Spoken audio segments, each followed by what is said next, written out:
The tie was already knotted. Caleb Johnson's hands were steady, his shoes were polished, and in 11 minutes a car would arrive to take him to the first date he'd had in 6 years.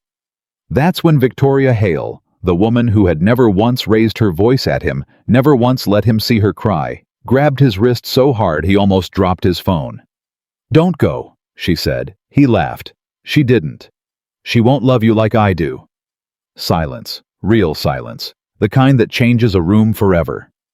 If you're watching this from a small town in Ohio, a porch in Georgia, or a kitchen in Texas, drop your city in the comments so I know how far this story has traveled tonight.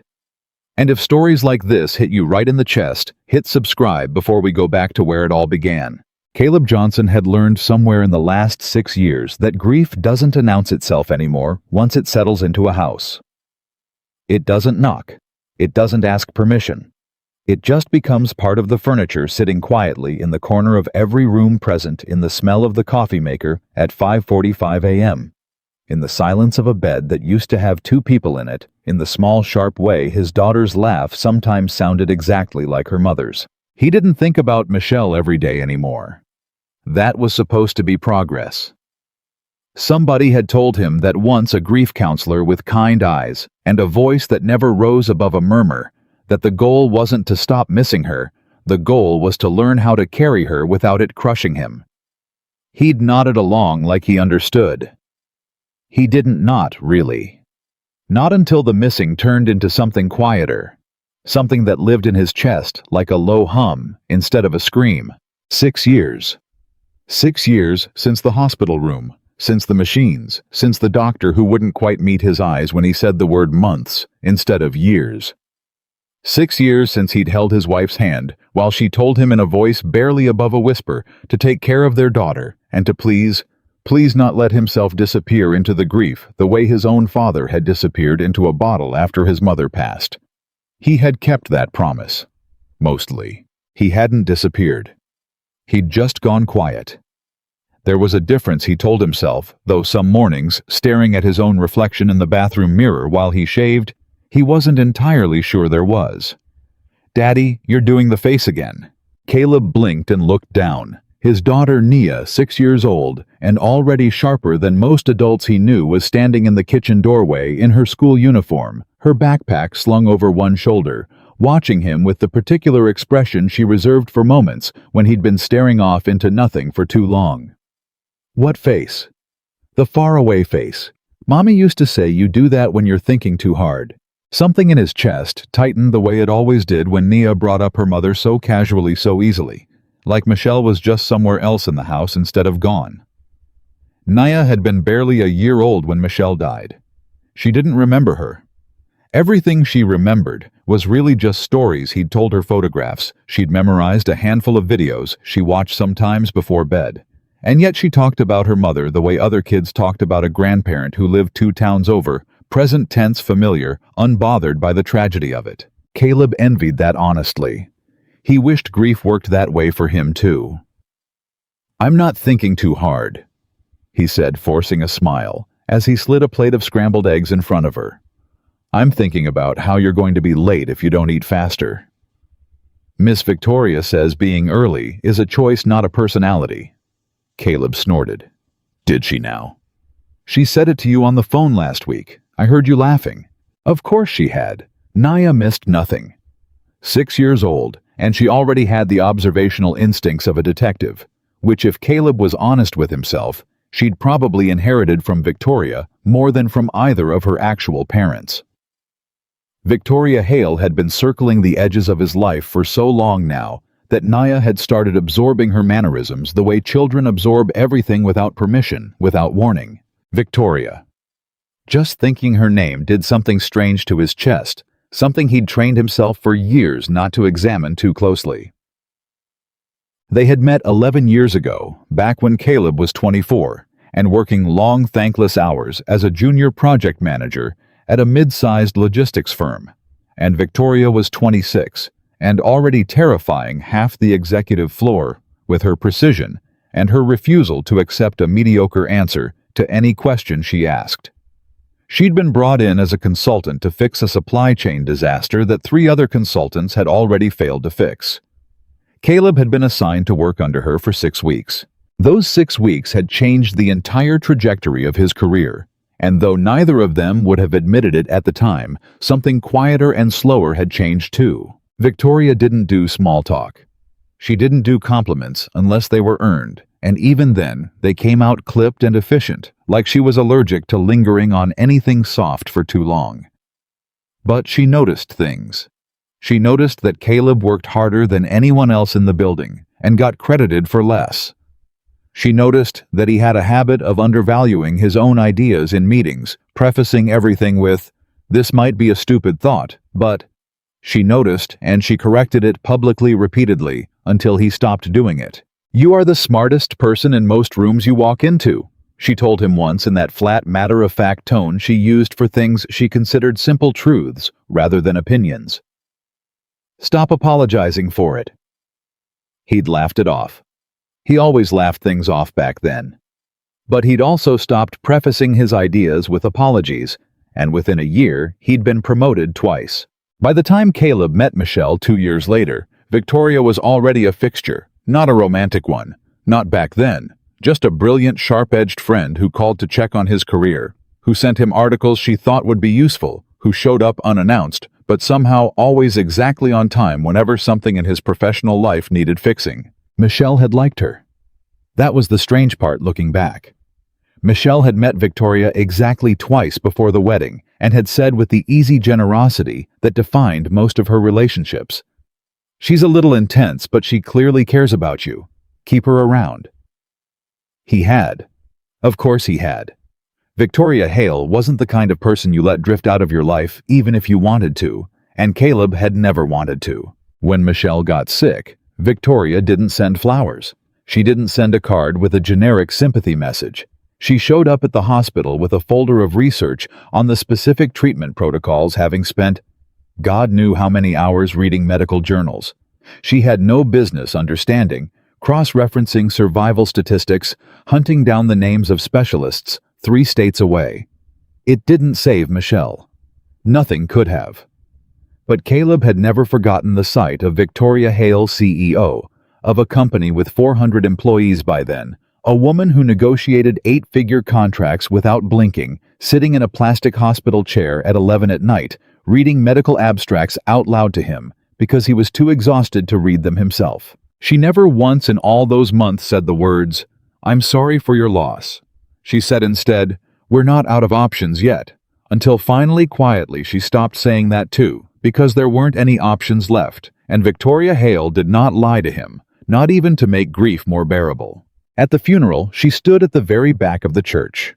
Not beside the family, not in the front rows with the people who expected to be seen grieving. At the back alone, in a black coat, watching him the entire service with an expression he couldn't read at the time, and had spent years since trying not to think too hard about. After the funeral, she didn't disappear the way most people did once the casseroles stopped coming and the sympathy cards stopped arriving. She stayed. She called every Sunday.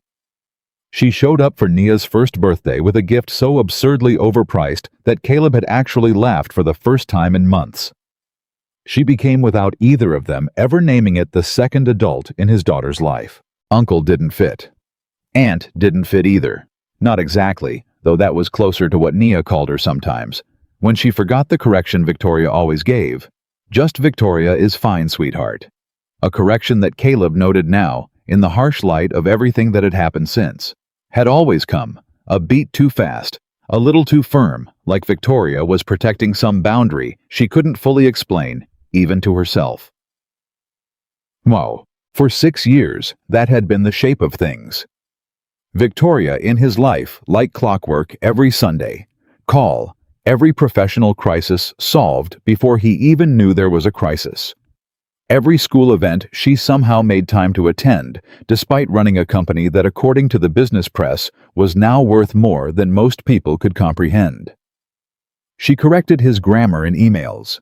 She caught mistakes in his budget spreadsheets before his own accountant did. She once flew back early from a conference in Singapore because Nia had a fever, and Caleb, in a moment of panicked exhaustion, had mentioned it offhand on a phone call. He'd asked her once, half joking, half serious, why she did all of it. Why a woman who ran board meetings with the emotional warmth of a scalpel made time every single week for a widowed single father and his daughter. Because someone has to make sure you don't fall apart, she'd said, and because Nia deserves consistency. Children need at least one adult in their life who never cancels. It had made sense at the time. It had made sense for years, actually. Victoria didn't do sentiment. She did logistics, structure, competence. And if that competence happened to extend into his personal life, into his daughter's homework help, and his grocery lists, and the reminder texts about dentist appointments he would otherwise have forgotten, well, that was just Victoria being Victoria. That was just how she loved the people she'd decided to love, not with warmth, but with relentless, unshakable presence. He had never once in 6 years let himself consider that the presence might mean something more. He had never let himself consider it because the alternative was too complicated, too dangerous, too likely to break something that had become quietly one of the only stable structures left in his life. The call from Denise came on a Tuesday. Caleb almost didn't answer it. He was in the middle of reviewing a contractor's proposal for the community center project. His firm was managing his desk covered in blueprints. A lukewarm cup of coffee, going cold by his elbow. The number wasn't saved in his phone, which usually meant a robocall, but something made him pick up anyway. Caleb, hi, it's Denise, from the parent-teacher conference last month. It took him a second. Then it clicked. Denise Carter, mother of one of Nia's classmates, a warm, easy-laughing woman he'd chatted with for maybe 15 minutes total over the course of a school year, mostly about homework policies and the insanity of the school's fundraiser schedule. Denise, hey. Sorry I wasn't expecting. I know this is out of nowhere, she said, and he could hear the nervous laugh underneath her words, the kind of laugh people used when they'd rehearsed something and were now delivering it slightly too fast. But I got your number from the class contact list, and I hope that's not weird, and I wanted to ask if you'd want to get dinner sometime, with me, as like an actual date, not a playdate adjacent adult supervision thing. Caleb sat back in his chair. The blueprints in front of him suddenly seemed very far away. Oh, he said, which was admittedly not the smoothest response in the history of human conversation. You don't have to answer right now, Denise said quickly. I know it's sudden, I don't know. You seem like a good guy, and I thought why not just ask instead of wondering. He should have said no. That was his first instinct, the reflex that had governed the last 6 years, the polite, gentle deflection he'd perfected for every well-meaning friend coworker or distant relative who'd tried to set him up since Michelle died. But something in him, some small tired voice buried under years of routine, whispered a different answer. You are allowed to want something for yourself. Yeah, he heard himself say. Yeah, I'd like that. They settled on Friday. A restaurant downtown. Nothing too fancy, nothing too casual. After he hung up, Caleb sat at his desk for a long moment, staring at nothing. Feeling something unfamiliar move through his chest. Not exactly excitement, not exactly fear, but some tangled combination of both that he hadn't felt in so long he almost didn't recognize it. Then, out of habit more than anything else, he did what he always did when something significant happened in his life. He called Victoria. Jumbo. You said yes. Victoria repeated, her voice flat through the phone. The kind of flat that Caleb, if he'd been paying closer attention, might have recognized as effortful rather than natural. I said yes. He confirmed, leaning back in his chair, a small nervous smile pulling at his mouth. Denise, from Nia's class. Friday. There was a pause on the line. Not long. Half a second, maybe less. But Caleb had known Victoria for 11 years, and in 11 years he had learned that her pauses meant something, especially when she filled them quickly with something practical. Good, she said. It's time. Is it weird that I'm nervous? I haven't done this in 6 years, I know. Another beat. It's not weird. It would be weird if you weren't. I don't even know what to wear, he admitted, running a hand over his face. I've forgotten how any of this works, Victoria. What if I say something stupid? What if I show up looking like I dressed myself because I did and it shows? There was something almost like a laugh on the other end, though it came out thin, stretched. "You're not going to embarrass yourself, Caleb, but if it would make you feel better." She paused again, and this time the pause felt different, longer, more deliberate. "I could come over Friday, before you leave, help you get ready." He should have thought it was a strange offer. A CEO with 400 employees and a schedule booked out for months, offering to spend her Friday evening helping him pick out a tie for a date with another woman. If a stranger had described this scenario to him, he might have laughed and said that doesn't sound like just a friend. But it was Victoria. It was just what Victoria did. She fixed things. She made sure he didn't fail. This was no different, he told himself, from the 11 years of phone calls and spreadsheet corrections and hospital chair vigils that had come before it. "You'd really do that?" "I said I would, didn't I?" "You did." He smiled genuinely this time, some of the nervous tension in his chest easing. "Thank you, Victoria. I mean it." "Don't thank me yet," she said. "I haven't seen your closet." He laughed, and the conversation moved on to logistics.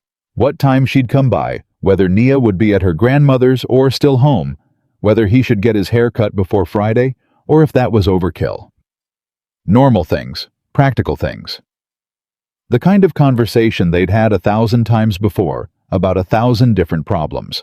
He didn't notice, because he had no reason to notice the small catch in Victoria's voice every time she said the word date. He didn't notice because 6 years of routine had made her sound the same in every conversation. Steady, controlled, endlessly capable, that the control in her voice that Friday required more effort than it ever had before. Friday came faster than Caleb expected, the way significant days always seem to. He picked Nia up from his mother-in-law's around 4, dropped her back home to grab her overnight bag. She'd be staying with his sister for the night, and by 6:15 the house was quiet, in a way it rarely was, the kind of quiet that made his nerves louder. Victoria arrived at 6:30 exactly. Of course she did.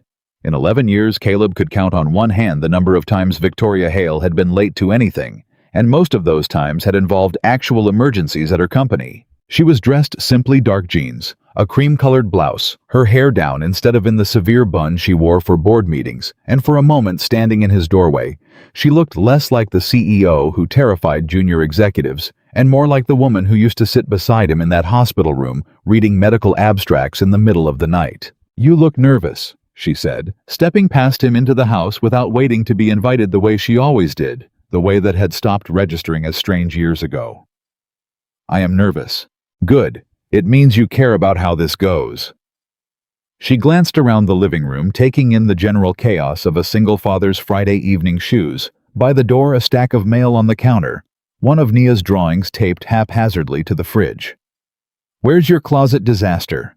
Let's see what we're working with." He led her to his bedroom, feeling suddenly absurdly self-conscious about the state of it. The unmade bed, the laundry basket, he hadn't gotten around to emptying, the general disarray of a life lived at the pace he lived his. Victoria didn't comment on any of it. She went straight to the closet and started pulling things off hangers with the same efficient precision she used to restructure failing supply chains. "This," she said, holding up a navy button-down, "is good. This, a gray shirt with a stain near the collar, he hadn't noticed before, is not. Burn it. That's my favorite shirt. It has a stain. It's a small stain. Caleb." She turned to look at him. One eyebrow raised, and something in her expression made him laugh despite himself. "You are going on a date, not applying for a job at a place that doesn't do laundry inspections." "Fine, fine. Burn it, metaphorically." She held the navy shirt against his chest, studying it with a critical eye, and then set it aside on the bed, along with a pair of dark trousers he'd forgotten he owned. "This. With the gray blazer. Not the black one. Black makes you look like you're going to a funeral, and I don't think that's the energy you want tonight." "You've really thought about this." "I think about everything," she said simply, and went back to the closet. He watched her work. Really watched her in a way he realized with a small, uncomfortable jolt he hadn't allowed himself to do in years. There was something almost hypnotic about her focus, the way she moved through a problem with total absorption, whether that problem was a failing supply chain or his sad excuse for a wardrobe. She had always been like this, efficient, thorough, present in a way that made you feel for however long her attention was on you, like you were the only variable that mattered. "Put this on," she said, handing him the shirt and trousers. "I'll wait." He changed in the bathroom, feeling strangely nervous about it. Though there was nothing strange about the request, Victoria had seen him in far more compromising states over the years, back during the brutal stretch after Michelle's death, when he could barely function enough to shower regularly, when Victoria had shown up more than once to make sure he was eating, sleeping, existing. There was no reason for his hands to feel unsteady as he buttoned the shirt. But they did. He came out of the bathroom, and Victoria looked up from her phone, where she'd been scrolling through something work email. Probably, she was never fully off the clock, and went still for a moment, her eyes moving over him with an assessment he couldn't quite read. "Better," she said, finally, her voice a fraction quieter than before. "Come here, your collar's crooked." He crossed the room and stood in front of her, close enough that he could smell the faint scent of her perfume. Something clean and understated that he'd noticed 100 times before, without ever really noticing it. She reached up and adjusted his collar, her fingers moving with practiced efficiency, at first straightening the fabric, smoothing it down, and then her hands slowed. He felt it before he understood it, the shift from efficient to careful, from correction to something closer to lingering. Her fingers brushed the side of his neck as she adjusted the collar one more time, though it didn't need adjusting anymore, and her eyes when he looked down at her weren't on the shirt. They were on him. "Victoria, hold still," she said. But her voice had lost some of its steadiness, and for the first time in 11 years, Caleb watched Victoria Hale, a woman who had never once in his memory looked uncertain about anything, hesitate.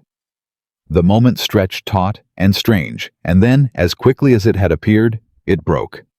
Victoria stepped back, smoothing her own blouse with a small sharp motion, her expression sliding back into its familiar composed lines. "There," she said. "Now you look like a man who deserves a second chance at happiness." He laughed, though it came out slightly unsteady, and told himself the strange charge in the room had been his imagination, a byproduct of nerves about the date, nothing more. They moved to the living room, while he finished getting ready Shu's wallet. The small bouquet of flowers he'd bought earlier that day currently sitting in a vase on the counter, because he wasn't sure if bringing flowers to a first date was thoughtful or excessive. Victoria settled onto the couch, watching him move around the room with the same assessing eyes she'd used on his wardrobe, though now the assessment felt like it extended past his clothes. "Bring the flowers," she said. "It's not excessive, it's considerate. There's a difference." "How do you always know what I'm thinking?" "Because you've had the same expression since you bought them, the one where you're overthinking a decision that doesn't need to be overthought." He smiled, tucking his wallet into his back pocket. "What would I do without you?" It was meant as a throwaway comment, the kind of thing people said, without expecting a real answer. But Victoria didn't respond right away, and when Caleb glanced over at her, he caught something in her face, something brief and unguarded, gone almost as fast as it appeared, that made his stomach tighten in a way he didn't have a name for yet. "You'd manage," she said finally, her voice carefully light. "You always do." Before he could examine that further, the sound of small feet on the stairs interrupted them. Nia, apparently unable to sleep at her aunt's yet, or perhaps having convinced someone to bring her back for one last look at her father, before he left, came bursting into the living room in her pajamas, her overnight bag forgotten somewhere behind her. "Daddy, you look fancy." "I feel fancy," Caleb said, crouching down to her level. "You're supposed to be at Aunt Renee's. She's getting my bag from the car. I wanted to see you before you left." Nia's eyes moved from her father to Victoria, and something in her small observant face shifted the way it always did when she was about to say something with more weight than a 6-year-old should be capable of carrying. "Is Miss Victoria coming on the date too?" "No, baby. Miss Victoria's just helping me get ready. It's just me and Miss Denise tonight." "Okay." Nia considered this with the seriousness of a child processing complicated information. Mommy would have liked Miss Victoria's dress today. The room went quiet.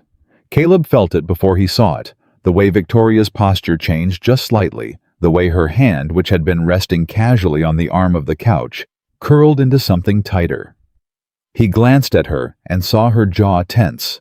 Her eyes flickered down and away for just a moment before she recovered, before the composed mask slid back into place. "Your mommy had good taste," Victoria said softly, her voice carrying a warmth Caleb rarely heard from her. A warmth reserved, it seemed, only for moments involving his daughter. "I bet she'd have liked yours too." Nia beamed, satisfied, and then Aunt Renee's voice called from outside, and the moment dissolved into goodbyes. Hugs, the small chaos of getting a 6-year-old back out the door. But Caleb, standing in his living room in a shirt Victoria had chosen for him, watched the space where the tension had lived and felt for the first time a flicker of unease he couldn't quite name. He told himself it was nothing. Victoria was always careful around the subject of Michelle, protective of it, even in her own quiet way, never wanting to overstep, never wanting to make Caleb feel like anyone was trying to replace what he'd lost. That was all this was. Respect. Boundaries. Nothing more. He told himself that, and mostly, he believed it.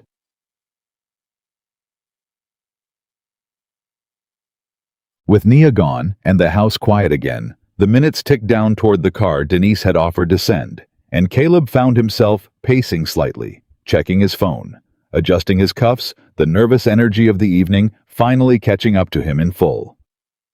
"You're going to wear a hole in my patience," Victoria said, standing from the couch and crossing to him. "Stand still." "Sorry, I don't know why I'm this nervous. It's just dinner." "It's not just dinner," Victoria said, reaching up to adjust his collar again, an unnecessary correction. He realized the fabric was already perfectly straight, but he didn't say anything, didn't move away. "It's the first time in 6 years you've let yourself want something for yourself, instead of just surviving for Nia's sake."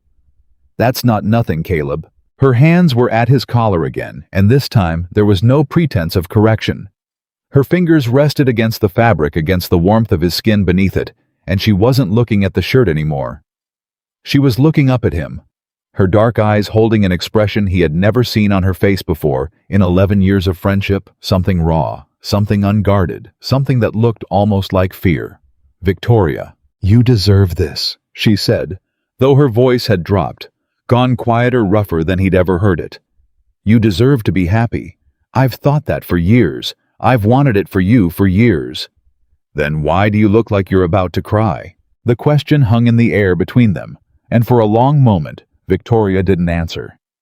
Her hands remained at his collar, not moving, not adjusting anything anymore, just resting there, and Caleb could feel with a clarity that frightened him the slight tremor running through her fingers. "Victoria," he said again, softer this time. "What's going on?" She opened her mouth, closed it. Her composure, the composure that had carried her through boardrooms, through hostile takeovers, through hospital rooms and funerals. And 11 years of never once letting anyone see her falter, cracked just slightly. Just enough for him to see something underneath it he had never been allowed to see before. "I've watched you disappear into other people for 6 years," she said finally, her voice low, uneven. "Into Nia, into work, into the memory of a woman I love too, Caleb, because Michelle was my friend, and I miss her too in my own way. I've watched you build a life that runs perfectly and feels like nothing, and I've stood beside you the entire time, fixing things, showing up, making sure you never had to fall apart alone, because that's what I could give you. That's the only thing I let myself give you. Victoria, let me finish." Her hands tightened slightly on his collar, not painfully, but with an intensity that made his breath catch. "You're about to walk out that door and go have dinner with a perfectly nice woman who is going to make you laugh and ask you about your day, and maybe, if you're lucky, make you feel like a person again, instead of just a father and an employee. And I am happy for you. I am. I've wanted this for you. But..." The word hung between them, small and dangerous. Victoria's eyes searched his face, and whatever she found there, Whatever 6 years of careful distance had failed to bury finally broke loose. "She won't love you like I do." The words landed in the room like something physical, something with weight and edges.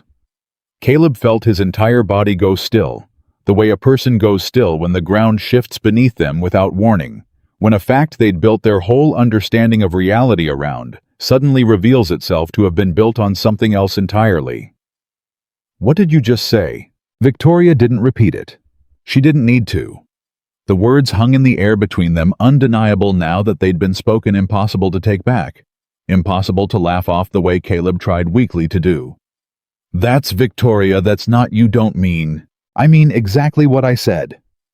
Her voice had steadied, hardened the way it did when she'd made a decision and was committing to it fully, no matter how much it cost her. "I have watched you love someone else for 6 years, while I stood exactly close enough to keep loving you, without ever letting you see it. I have shown up for every fever, every school play, every crisis, every ordinary Tuesday, because being near you was better than not being near you, even when it meant watching you plan a life that didn't include me. And I am done pretending that this," she gestured between them, her hand trembling slightly, "was ever just friendship. It was never just friendship, Caleb. Not for me. Maybe not for you either, if you're honest." Caleb stood frozen, his heart pounding against his ribs. The collar of his shirt still caught between Victoria's fingers the car that would take him to Denise somewhere out there minutes away. And the entire architecture of his understanding of his friendship, of his grief of the last 6 years of his life, suddenly cracking open in front of him, revealing something he had never let himself look at directly. He opened his mouth to speak. No sound came out. Victoria watched him, waiting, her expression a mixture of terror and relief. The terror of having finally said the unspeakable thing, and the relief, however small, of no longer having to carry it alone. And in the silence that followed, in the space between the truth she had just spoken, and whatever Caleb would say next, both of them understood, without needing to say it aloud, that nothing between them would ever be the same again. The silence stretched long enough that Caleb could hear the refrigerator humming. In the kitchen, could hear his own pulse in his ears. Could hear somewhere outside the distant sound of a car slowing on the street. Not his car. Not yet, but close enough to make his stomach lurch. "Say something," Victoria said. Her hands were still at his collar, though they'd gone still now. No longer trembling, just resting there like she was afraid that if she let go, whatever she'd just done would become undeniably real. "Please, Caleb, say something." "I don't—" He stopped, started again. "I don't know what you want me to say. I don't want you to say anything specific. I just need to know you heard me, that I didn't just imagine saying that out loud. You said it." His voice came out rougher than he intended, scraped raw. "I heard you." She nodded slowly and finally let her hands drop from his collar, stepping back half a pace, putting distance between them that felt in that moment like the most important physical action either of them had taken all evening. Her arms crossed over her chest, a defensive posture he'd seen her use in boardrooms and negotiations whenever she needed a wall between herself and whatever was coming next. "I shouldn't have said it tonight," she said. "Not 5 minutes before you're supposed to leave for a date with another woman. That was cruel timing, and I know it, and I'm sorry." "Then why did you say it?" "Because I've been trying not to say it for 6 years, and apparently I have a limit, and tonight I hit it." She let out a breath that was almost a laugh, except there was no humor in it at all. "Watching you get ready for someone else, fixing your collar and picking out your shirt, and knowing that in 20 minutes you were going to walk out that door toward a life that doesn't have me in it, not really, not in the way I wanted, I couldn't hold it anymore." Caleb's mind was racing, trying to catch up to a version of reality that had rearranged itself in the space of 30 seconds. 11 years. 11 years of phone calls and spreadsheet corrections and hospital vigils and Sunday check-ins, and somewhere in all of that, apparently Victoria Hale had fallen in love with him and never said a word. "How long?" he asked. "How long have you— Does it matter?" "Yes, it matters." Victoria's jaw tightened, and for a moment he thought she wouldn't answer. Then she exhaled, and something in her posture sagged just slightly, like the effort of holding herself together for so many years was finally becoming visible. "Michelle's funeral," she said quietly. "I stood in the back of that church and watched you hold your daughter 1 year old. No idea what was happening around her, and I watched you try to be strong for a room full of people who all needed something from you, and I thought this man is going to survive this. He's going to survive this, and he's going to need someone who doesn't need anything from him in return. And I decided right there, standing in the back of that church in a black coat, that I would be that person. I didn't decide to fall in love with you. I decided to help you survive. The falling in love part just happened somewhere along the way, and I told myself for years it wasn't real, that it was just closeness, just history, just the natural result of being someone's emergency contact for half a decade.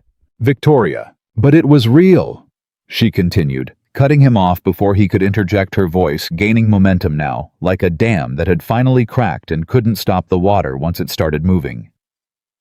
"It was real when I flew back from Singapore because Nia had a fever.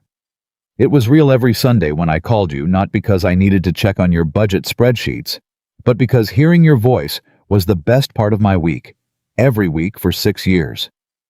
It was real tonight, watching you put on a shirt I picked out for a date with a woman I don't even know, and feeling like someone was tightening a wire around my chest." Caleb felt something crack open in him too. Not the same thing Victoria was feeling, not exactly, but something adjacent to it. Something that had been sitting dormant and unexamined for years, finally forced into the light. "I don't know what to do with this," he admitted. "I don't know what to do with any of this, Victoria. I have a car coming in." He glanced at his phone, saw the notification lighting up the screen. 4 minutes. "I have a woman waiting for me at a restaurant who's probably already nervous, who doesn't deserve to be stood up because my best friend just told me she's been in love with me for 6 years. I know, and I don't even know if what I'm feeling right now is—" He stopped, pressed the heel of his hand against his forehead like he could physically press the confusion out of his skull. "I don't know if this is real or if it's just shock. I don't know if I'm supposed to feel something back or if I'm just reacting to the fact that you said it." Something flickered across Victoria's face. Hurt quickly, masked, but not quickly enough that Caleb didn't catch it. "That's fair," she said, her voice tightening back into the controlled register he was more used to. "I didn't say it expecting an answer tonight. I said it because I couldn't not say it anymore. What you do with it is up to you." His phone buzzed again, more insistent this time, the car service app telling him his ride was 2 minutes out. The sound felt obscene in the moment, mechanical and indifferent to the seismic thing that had just happened in his living room. "I have to think," he said mostly to himself. "I have to, Victoria. I have to think about this." "Then think. Go to your dinner, Caleb. I mean that. Don't cancel a date because I made a mess of your evening. Go have dinner with Denise, be a person for one night, and we'll—" Her voice cracked slightly on the word. "We'll figure out whatever this is later, when you're not 30 seconds from walking out the door. You're telling me to go? I'm telling you that I refuse to be the reason you stay home feeling guilty instead of trying to build something good for yourself. That's not what 6 years of showing up for you was supposed to be about." He stared at her, trying to reconcile the woman standing in front of him, vulnerable, raw, more exposed than he'd ever seen her, with the composed force of nature who'd walked into his house an hour earlier to fix his collar and pick out his shirt. It didn't fit together cleanly. Nothing about the last 5 minutes fit together cleanly. The doorbell rang. Neither of them moved for a moment. The sound hung in the air, absurd in its ordinariness. A car service driver standing on his porch, with no idea he'd interrupted the most important conversation of Caleb Johnson's adult life. "Go," Victoria said again, softer now. "Please, I mean it." Caleb hesitated, his hand hovering near the door, his mind a chaotic tangle of guilt and confusion, and something else underneath it all that he didn't yet have the courage to name. He looked back at Victoria one more time, standing in the middle of his living room with her arms still crossed, her eyes bright with something she was fighting hard not to let fall. "This isn't over," he said. "Whatever this is, we're going to talk about it. Really talk about it. I know. Tonight. After. If that's okay? Something in her expression softened just slightly. The ghost of the woman he'd known for 11 years, peeking back through the cracks of the one who'd just upended everything. Tonight, she agreed. After. He opened the door. The driver, a young man with headphones around his neck, gave him a distracted nod and turned back toward the car. Caleb stepped out onto the porch, the cool evening air hitting his face like something meant to wake him up, and glanced back once more at Victoria, standing framed in his doorway, watching him leave with an expression he was going to spend the entire ride to the restaurant trying to decode. The restaurant was warm and softly lit, the kind of place designed for exactly the sort of evening Caleb was supposed to be having quiet conversation, good food. The low murmur of other couples at other tables, living their own small, unremarkable dramas. Denise was already seated when he arrived, and she stood when she saw him, a bright smile lighting up her face, smoothing down a blue dress that suited her. "You made it," she said. "I was starting to worry you'd changed your mind." "Sorry I'm not late, am I?" No, I was just early. Nervous energy." She laughed, gesturing for him to sit. "You look nice." "Thank you. I had help." "Oh." "Long story," he said, and something in his voice must have carried more weight than he intended, because Denise's expression shifted slightly. A flicker of curiosity crossing her face before she let it go, too polite or too new to this to push further. They ordered. They made the kind of conversation two people make when they're trying to figure out if there's a real connection underneath a set of shared circumstances. Kids in the same class, mutual friends, the particular exhaustion of raising children largely alone. Denise was funny in a self-deprecating way, easy to talk to, generous with her laughter. She asked good questions. She listened when he answered them. On paper, on any other night, Caleb suspected he would have found himself genuinely, uncomplicatedly enjoying himself. But his mind kept drifting. Kept snagging on the image of Victoria standing in his living room, her hands trembling at his collar, her voice breaking on words she'd apparently swallowed for 6 years. Kept replaying the sentence that had cracked his entire understanding of his own life wide open. "She won't love you like I do." "You're doing it again," Denise said halfway through the entree, her fork paused over her plate. "Doing what?" "Going somewhere else, in your head." She said it gently, without accusation, just an observation. "It's okay, I get it. First date after how long has it been?" 6 years, he admitted. "That's a long time to carry something alone." She reached across the table, briefly touching his hand, a small gesture that would have meant something significant an hour ago, before his entire framework for what mattered had been rearranged. "You don't have to perform for me tonight, Caleb. If you need to talk about whatever's on your mind, or if you need to just be quiet and eat some good pasta, either is fine." He appreciated her more in that moment than he had all evening. Her generosity, her patience, the fact that she was clearly a kind person who deserved better than a date with a man whose head was somewhere else entirely. "Can I ask you something honest?" he said. "Sure." "Do you think it's possible to spend years thinking you understand a relationship, really understand it from every angle, and then have someone tell you something that makes you realize you never understood it at all?" Denise considered the question with more seriousness than he expected. "I think that happens more than people admit," she said finally. "I was married for 9 years before my ex told me he'd been unhappy for 6 of them. 9 years, and I thought I knew exactly what our marriage was. Turns out I only knew the version he let me see." She took a sip of her wine. "Is this about someone specific?" "Yeah," Caleb admitted. "It's about someone specific. The person who helped you get ready tonight." He didn't answer right away, which was, he realized, answer enough. "Caleb."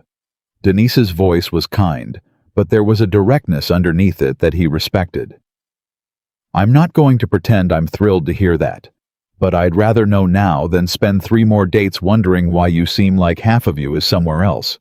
Whatever this is with her, it sounds like it's not nothing." "It's not nothing," he confirmed quietly. "I don't even know what it is yet. I only found out an hour ago that it was anything at all." Denise studied him for a long moment, and then, with a gentleness that made him feel worse rather than better, she nodded. Then I think you owe it to both of us to go figure that out. Not tonight, not rushed, but soon. You're a good man, Caleb Johnson. I could tell that the first time I met you at that parent-teacher thing. But a good man doesn't sit across from one woman while his heart is somewhere else.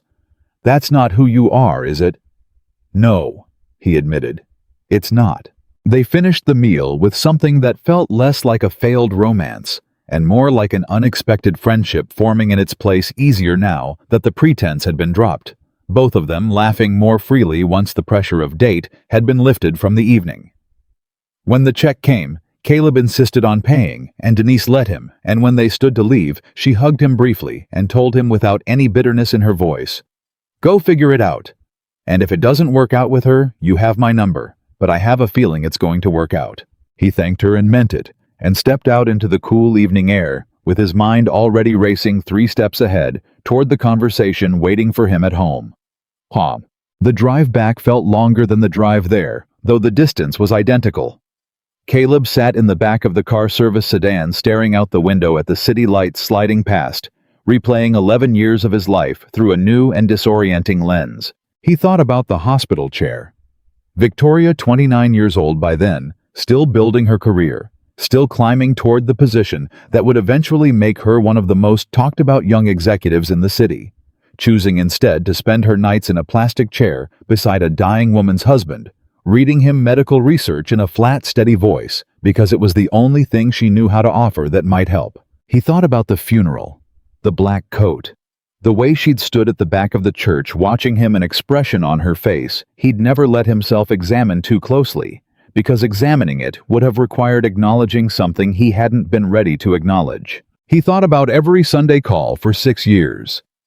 Every one of them without fail. Rain or travel or crisis or exhaustion. Victoria Hale calling. Not because she needed anything from him, but because, as she'd finally admitted tonight, hearing his voice was the best part of her week. He thought about all the times he'd joked to friends, to his sister, even to Nia, that Victoria was married to her job and too intense for anyone to date, never once considering that the reason she'd never dated anyone seriously in 11 years might have had a name, and that name might have been him. By the time the car pulled up to his house, Caleb's chest felt tight in a way that had nothing to do with the tie he'd worn all evening, and everything to do with the weight of 11 years suddenly resolving into a shape he hadn't let himself see before. The lights were still on inside. Victoria hadn't left. He found her in the kitchen, sitting at the small table where he and Nia usually ate breakfast, a mug of tea in front of her that had clearly gone cold untouched. She looked up when he came in, and something in her face was carefully, deliberately neutral, the expression of someone bracing themselves for whatever came next. "You stayed," he said. "I told you we'd talk. I don't break promises. Even the ones that might hurt you. Especially those," she said with a small, humorless smile. "How was dinner?" "Fine. Denise is a good person." "Is that all?" "That's all it's ever going to be," Caleb said, and watched something in Victoria's shoulders ease slightly, though her expression remained guarded. "I told her not everything, but enough. Enough that she understood I wasn't fully there tonight. She was gracious about it. Better than I deserved, honestly. You didn't have to end anything on my account, Caleb. I meant what I said earlier. I don't want to be the reason you don't try to build something for yourself. You're not the reason I didn't try," he said, pulling out the chair across from her and sitting down. His eyes fixed on hers, with an intensity that made her look away briefly before forcing herself to meet it again. "You're the reason I couldn't stop thinking about the last 11 years, the entire time I was sitting across from a perfectly nice woman having a perfectly nice conversation. That's different." "Is it?" "Victoria." He reached across the table, not quite touching her hand, just close enough that the space between them felt charged, deliberate. "I spent the entire dinner replaying every Sunday call, every hospital night, every time you showed up without being asked, and I kept asking myself the same question over and over." "What question? How did I not see it? How did I spend 11 years standing next to the most important person in my life and convince myself it was just friendship, just history, just gratitude for everything you'd done for me and Naya? His voice cracked slightly, the composure he'd maintained through most of the evening finally starting to give way. And I think the answer is that I didn't let myself see it, because seeing it would have meant admitting something I wasn't ready to admit. Victoria's breath caught her eyes, searching his face with a wariness that spoke of 6 years of careful self-protection. Admitting what? That somewhere in the last 6 years I started needing you in a way that had nothing to do with logistics or spreadsheets or Nia's homework help. That the reason I never really tried to date anyone else, the reason every setup my sister arranged fell apart within a few weeks, the reason I said yes to Denise more out of obligation to my own healing than actual desire. I think it's because some part of me already knew that the person I actually wanted to talk to at the end of every hard day was you. It was always you. I just had 100 reasons ready to explain why that didn't mean anything. The kitchen went silent except for the hum of the refrigerator and the distant sound of a car passing outside. Victoria's eyes had filled, though she held the tears back with the same discipline she brought to everything else. Her jaw tight, her hands wrapped around the cold mug like it was the only steady thing left in the room. "Don't say that if you don't mean it," she said quietly. "I've spent 6 years building walls around this exact feeling because I convinced myself it would destroy everything if I ever let it out. Don't say it just because tonight was emotional and strange, and neither of us is thinking clearly." "I'm not saying it because tonight was strange," Caleb said. "I'm saying it because tonight forced me to finally look at something I've been avoiding for years out of fear. Fear of what it would mean for Michelle's memory. Fear of what it would mean for us if it went wrong. Fear of losing the one person who's kept me standing since she died." He shook his head slowly. "But avoiding it hasn't made it less true, Victoria. It's just made me a coward about something that deserved better than cowardice." "Caleb, let me finish, please." His voice was steadier now, though his hands resting on the table weren't entirely still. "I don't know exactly what this is yet. I don't know how to untangle 6 years of friendship from whatever this new thing is that you cracked open tonight. But I know that when you said, 'she won't love you like I do,' the first thing I felt wasn't shock. It was recognition. Like some part of me had been waiting years for you to say exactly that, because I never had the courage to say it first." Victoria's composure finally broke, a single tear escaping despite her best effort, tracing a path down her cheek that she didn't bother wiping away. "I've imagined this conversation so many times," she admitted, her voice thick. "In my head, it never went well. In my head, you always looked at me like I'd ruined something irreplaceable, and I'd have to spend the rest of my life pretending I'd never said it, watching you build a life with someone else while I sat in the audience clapping. That's not what's happening. I know that now. I'm still catching up to it." He reached across the table again, and this time he did take her hand. His fingers wrapping around hers, with a certainty that surprised even him. She didn't pull away. Her fingers curled back around his tentative. At first, then firmer, like she was allowing herself, for the first time in 6 years, to hold on instead of simply being present. "I need to ask you something," Caleb said, "and I need you to be honest with me, even if the answer is complicated. Okay? Do you think Michelle would have hated this us, whatever this becomes?" Victoria considered the question with the seriousness it deserved, her thumb tracing small absent circles over the back of his hand. "I think Michelle loved you enough to want you to be happy, even after she was gone," she said slowly. "I think she was generous enough in the time I knew her to have wanted that happiness to include someone who genuinely cared about you and Nia, rather than someone who came along and pretended the two of you didn't exist before her. I can't know for certain, Caleb. Nobody can know that. But I don't think she'd have wanted you to spend the rest of your life alone out of loyalty to grief. I think she'd have wanted you to live." "That's what the counselor used to say too," Caleb murmured. "Carry her. Don't let the missing crush you." He exhaled slowly, something loosening in his chest that had been tight for longer than he could remember. "I think I've been so afraid of betraying her memory that I turned surviving into its own kind of prison.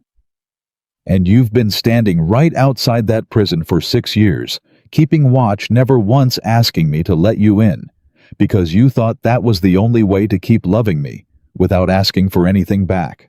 It was easier that way, Victoria admitted. Loving you from a careful distance was safer than risking the whole friendship on something that might have destroyed us both if it went wrong. And now I'm terrified, she said with a small, unsteady laugh. Terrified in a way I haven't been since Michelle got sick and I realized how much I actually cared, not just about you, but about all of it you. Nia, this whole complicated, exhausting, beautiful life you've built out of grief and stubbornness. I don't know how to do this halfway, Caleb. If we do this, if this is real, I need you to know I'm not capable of loving you carefully. I've already tried that for 6 years, and tonight proved I'm terrible at it. Something in Caleb's chest cracked wide open at that, the last of his hesitation finally giving way. I don't want careful, he said. I've had careful for 6 years. I've had survival and routine, and just enough emotion to get through each day without falling apart. I want whatever the opposite of that is. I want the version of loving someone that scared you enough to finally say what you said tonight, even though you thought it would ruin everything. Caleb. I mean it, Victoria. She looked at him for a long moment, searching his face for any trace of doubt, any hint that this was the emotional aftermath of an unusual evening, rather than something real and lasting. Whatever she found there seemed to satisfy her, because the tension in her shoulders finally eased, and something in her expression softened into an openness he'd rarely seen from her in 11 years of friendship. I need time, she said finally. Not to decide how I feel, I've known how I feel for years, but to figure out how we do this without either of us losing the thing that made this friendship work in the first place. I don't want to become someone who competes with a memory, and I don't want you to feel guilty every time you're happy with me. That's fair, Caleb said. I need time too, to talk to Nia eventually when the time is right, to figure out how to hold all of this without it feeling like a betrayal of everything I promised myself after Michelle died. We'll figure it out together, Victoria said, and for the first time all evening, there was something like hope in her voice instead of fear. Slowly, honestly, no more pretending this is just friendship. No more pretending, Caleb agreed. They sat there for a long while after that, hands still joined across the small kitchen table, the tea long gone cold, the house quiet around them in a way that felt different now, not empty, not just survived, but full of something neither of them had let themselves name until tonight. Outside, the city moved on around them, indifferent to the small seismic shift that had just occurred in one modest house on an ordinary Friday night. But inside, something had irrevocably changed, and both of them knew without needing to say it aloud that there was no version of tomorrow that looked like yesterday. The morning after felt different in a way Caleb hadn't expected. Not dramatic, not cinematic, just quietly altered, like a piece of furniture had been moved 3 inches to the left, and every path through the house now required a small conscious adjustment. He woke up early before his alarm and lay in bed for a long moment, just listening to the house, trying to figure out if what had happened the night before still felt true in the daylight, the way it had felt true in the dark. It did. If anything, it felt more true. He found his phone on the nightstand and saw a text from Victoria, sent at 6:02 a.m., which meant she'd probably been awake even earlier than that, staring at her ceiling the same way he'd been staring at his. Did last night actually happen, or did I dream the entire thing? He smiled, typing back before he could second-guess himself. It happened. I still have the tie you picked out draped over my chair like evidence. Good. I was worried I'd hallucinated an entire emotional breakdown in your kitchen. You didn't hallucinate it. Neither did I. There was a pause before her next message came through, longer than her usual response time, and he could picture her on the other end, phone in hand, weighing every word the way she weighed everything, carefully, deliberately, like language itself was a resource that could be squandered if used carelessly. I meant what I said. All of it. I just want you to know that in daylight too, not just in the middle of an emotional night. I know. I meant what I said too. Nia's coming home today, isn't she, this afternoon? Renee's dropping her off around 3. We should talk about how we handle that. Not rushing anything. She's 6. Caleb, and she's already lost one mother. I don't want her confused, and I don't want her hurt if this doesn't. It's going to work, he typed more forcefully than he intended, and then immediately softened it. I don't know how I know that. I just do. But you're right that we need to be careful with her. Slow. Let her come to whatever this is on her own time. Agreed. Can I see you today? Not to talk about us. Just to be normal for a minute before everything gets complicated. Come by around 11. I'll make coffee. She arrived at 11 exactly the way she always did, and for a moment standing in his doorway in jeans and a soft gray sweater instead of her usual boardroom armor, she looked almost shy. An expression Caleb had genuinely never seen on her face in 11 years of friendship, and one that made something in his chest tighten with a tenderness he hadn't expected. "Hi," she said, like the word itself required courage. "Hi." He stepped back to let her in, and there was an awkward beat where neither of them quite knew what the physical greeting should be.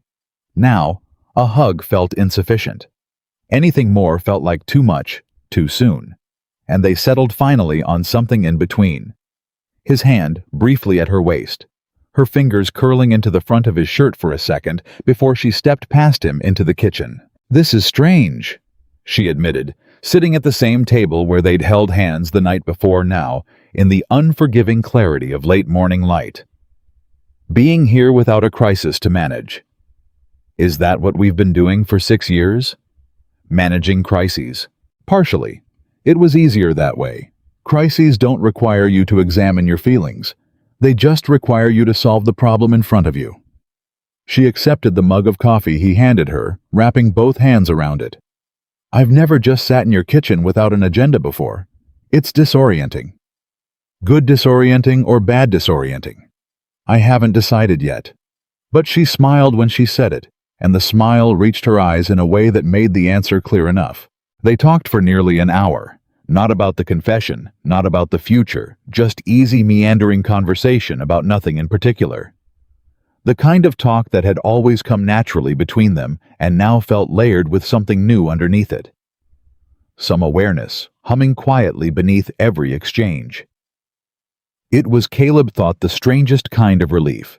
The sense that the friendship hadn't disappeared, hadn't been replaced by something unfamiliar, but had simply revealed a deeper floor beneath the one they'd been standing on for years. Then his phone buzzed, and the name on the screen made his stomach drop slightly. Renee. "Everything okay?" Victoria asked, watching his face change. "It's my sister. She's bringing Nia back early." He read the message again. "She wants to talk to me before she drops her off. Says it's important." "Do you know what it's about?" "No idea." He frowned at the phone. Renee doesn't usually do cryptic. If something's wrong, she just says it. Victoria's expression shifted into something more guarded, the easy warmth of the last hour retreating slightly. "You should call her back before she gets here. If something happened with Nia." "Yeah." He was already dialing. Renee picked up on the second ring, her voice carrying the particular tightness Caleb recognized from childhood, the tone she used when she was choosing her words carefully because she didn't want to start a fight, but also refused to pretend a problem didn't exist. "Hey Caleb, so listen. I need to tell you something before I bring Nia home, and I need you to not freak out." "That's not reassuring." "Mom called me this morning." Caleb's stomach tightened further. Not his mother. Michelle's mother, Diane, who everyone in the family, out of habit, more than confusion, simply called Mom. Now the way blended families sometimes blurred the language of relation into something more functional than precise. Diane had taken an active role in Nia's life since Michelle's death, insisting on weekend visits, holiday traditions, a steady presence meant to keep her daughter's memory alive through her granddaughter. What did she want?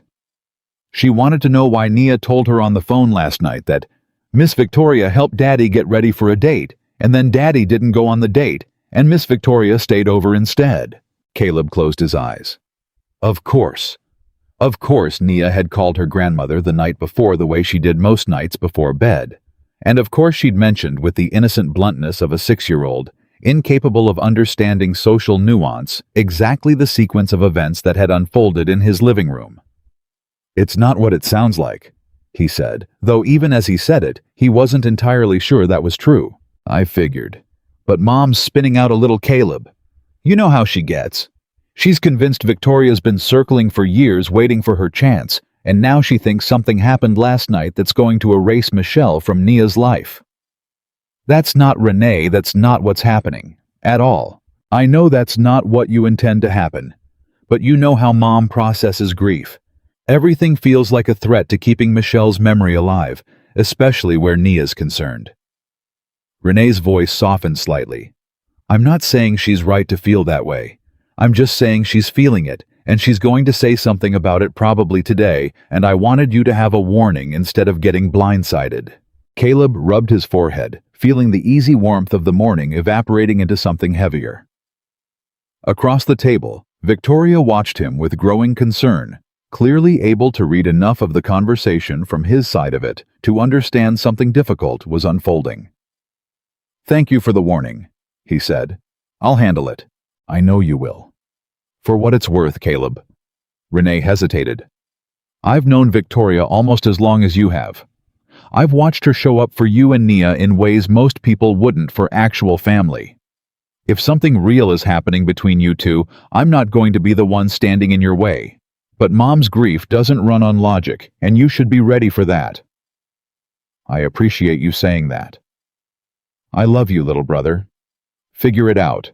I'll be there at 3 with Nia." He hung up and set the phone down on the table, exhaling slowly. Victoria's eyes hadn't left his face. "Diane knows," he said. "About us?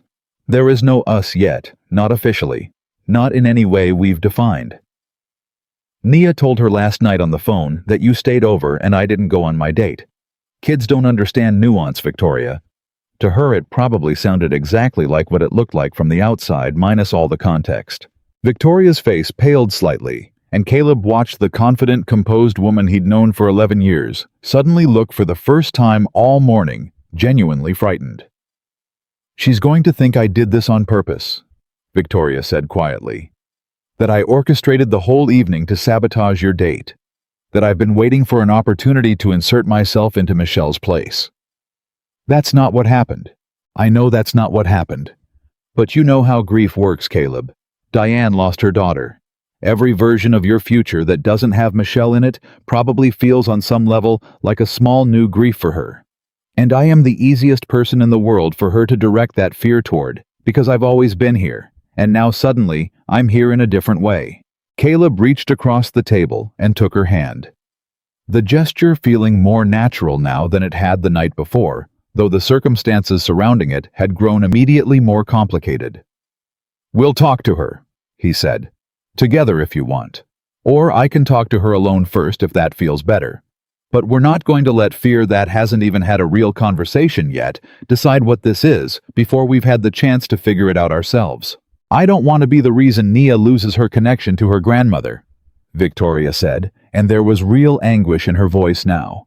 The anguish of someone who had spent 6 years being scrupulously careful, not to overstep, not to take up space that wasn't offered to her, only to find herself suddenly, unavoidably at the center of a family conflict she'd never wanted to create. "That's the last thing I want, Caleb. I would rather step back from all of this than watch Nia lose part of her mother's family because of me." "You're not going to lose her," Caleb said firmly. "And Nia's not going to lose Diane. We're going to handle this like adults, which means having an actual conversation instead of letting a 6-year-old's phone call turn into a family crisis based on assumptions." Victoria nodded, though the worry hadn't left her eyes, and Caleb recognized with a small ache that this was exactly the kind of complication she'd been afraid of the night before. The fear that loving him fully, instead of from a careful distance, would create exactly this kind of collateral damage in the lives of people who mattered to both of them.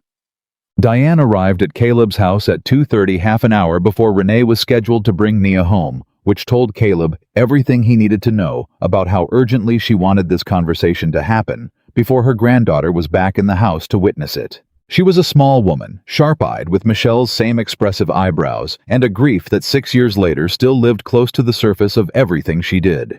She'd never remarried after Michelle's father passed years earlier, and Michelle had been her only child, which meant that Nia, in every meaningful sense, was the last living thread connecting Diane to her daughter. "Caleb," she said when he opened the door, her voice tight, controlled in the way people are controlled when they're trying very hard not to let their emotions run ahead of their words. "Can we talk?" "Of course. Come in." He'd asked Victoria at her own insistence to wait in the kitchen, rather than be present for the initial conversation, a decision Victoria had made not out of cowardice, but out of respect, understanding that Diane's grief needed room to be heard without an audience that might make her feel cornered or judged. Diane sat stiffly on the edge of the living room couch, her hands folded in her lap, and Caleb sat across from her, bracing himself. "Nia called me last night," Diane said without preamble. "She told me Victoria helped you get ready for a date, and then stayed the night instead of you going. I need you to tell me exactly what that means, Caleb, because my imagination has been filling in some very uncomfortable blanks since 8 o'clock this morning." "Nothing happened that Nia shouldn't have said out loud," Caleb said carefully. "I went on the date. I had dinner with Denise. I came home afterward, and Victoria and I had a long conversation about some things that had been sitting between us for a long time. That's all that happened last night, Diane, I promise you." "What kind of things?" He hesitated, choosing his words with the same deliberate care Victoria always used, understanding that this conversation would set the tone for everything that came after it. "Victoria told me she has feelings for me, has had them for years longer than I realized. And I told her honestly that I think I have feelings for her too. Feelings I didn't let myself examine while I was focused on surviving Michelle's death and raising Nia." Diane's face went through several expressions in quick succession. Shock, something that looked briefly like anger, and finally settling somewhere in between, a kind of exhausted grief that made Caleb's chest hurt to witness. "So, you're telling me," she said slowly, "that 6 years after my daughter died, you're going to replace her with her best friend?" "Diane, don't Diane me like I'm being unreasonable. I watched that woman stand at the back of my daughter's funeral like she had no right to grieve in the front rows with the family. And now you're telling me she's going to become what, Nia's stepmother? Is that what this is?" "Nobody's talking about stepmothers right now," Caleb said, keeping his voice as gentle and steady as he could manage. "We had one conversation last night, Diane. One. We're still figuring out what any of this means. But I need you to understand something, and I need you to really hear it. Not just listen to respond." "I'm listening." Victoria never once in 6 years tried to take Michelle's place. Not with me, not with Nia. She showed up every week because she loved us, loved Michelle too, in her own way as a friend, and she never asked for anything in return. She sat in that hospital room reading medical journals to me at midnight because she couldn't stand watching me fall apart alone. She spent 6 years making sure Nia never had to grow up without a second stable adult in her life, and she did it without ever once trying to erase who her mother was. Diane's eyes had filled with tears. She was fighting hard to hold back her hands twisting in her lap. "I'm not saying she's a bad person, Caleb. I know what she's done for you both. I've been grateful for it honestly more than I've probably ever said out loud. But grateful for a friend is different from accepting a replacement. And I'm terrified. I am terrified that if you build a life with her, Nia is going to grow up calling someone else mom in her heart, and Michelle is just going to fade into a name on a headstone that nobody talks about anymore." The rawness of it hit Caleb harder than he expected, and for a moment he simply sat with it, letting the weight of Diane's fear settle into the room instead of rushing to argue it away. "That's not going to happen," he said, finally softer now. "I promise you that. Michelle is Nia's mother. That doesn't change no matter what happens in my life going forward. We tell Nia about her mother every single day, the videos, the photos, the stories. That's not going to stop because I might someday build something new with Victoria. Nia is going to grow up knowing exactly who her mother was and how much she was loved. Nothing about loving Victoria erases that. If anything, Victoria's the one person who spent 6 years making sure Michelle's memory stayed alive in this house, not the person trying to bury it. Diane wiped at her eyes, her composure cracking further, the anger she'd walked in with slowly giving way to something more honest and more painful. "I just don't want to lose her all over again," she whispered. "Every time something changes, every milestone, every new person in your life, it feels like I'm losing another piece of her. Like the world is moving on and taking her further away from me with every step." "You're not going to lose her," Caleb said, moving to sit beside her on the couch, taking her hand the way he might have taken his own mother's hand. "And you're not going to lose your place in Nia's life either. I need you in her life, Diane. I need you exactly as much as I've always needed you. Nothing about this changes that."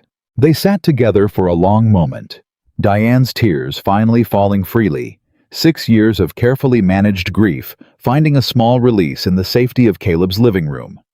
When she finally composed herself, she looked up at him with something more tentative than acceptance, but softer than the anger she'd arrived with. "I'd like to talk to Victoria," she said. "If she's willing, not to interrogate her, I think I need to hear some of this from her directly, not secondhand through you." Caleb nodded and went to the kitchen where Victoria had been sitting in tense silence, close enough to have heard most of the conversation through the thin walls of the small house. "She wants to talk to you," he said quietly. Victoria's face was pale, but she nodded, standing with the same steady composure she brought to every difficult negotiation of her professional life. Though Caleb suspected nothing in her career had ever mattered to her, quite as much as the conversation she was about to walk into. Victoria sat across from Diane, her hands folded in her lap in an unconscious mirror of the older woman's posture, and for a long moment neither of them spoke. The weight of 6 years of careful distance now collapsed into a single unavoidable conversation. "I loved your daughter," Victoria said finally, breaking the silence herself. "Not the way I love Caleb, but I loved her as a friend, and I've never stopped missing her in my own way, even though I know my grief for her isn't the same as yours or Caleb's. I want you to know that before anything else." Diane studied her for a long moment. "Nia told me you fixed his tie last night, that your hands shook." Victoria's composure faltered slightly at the specificity of it.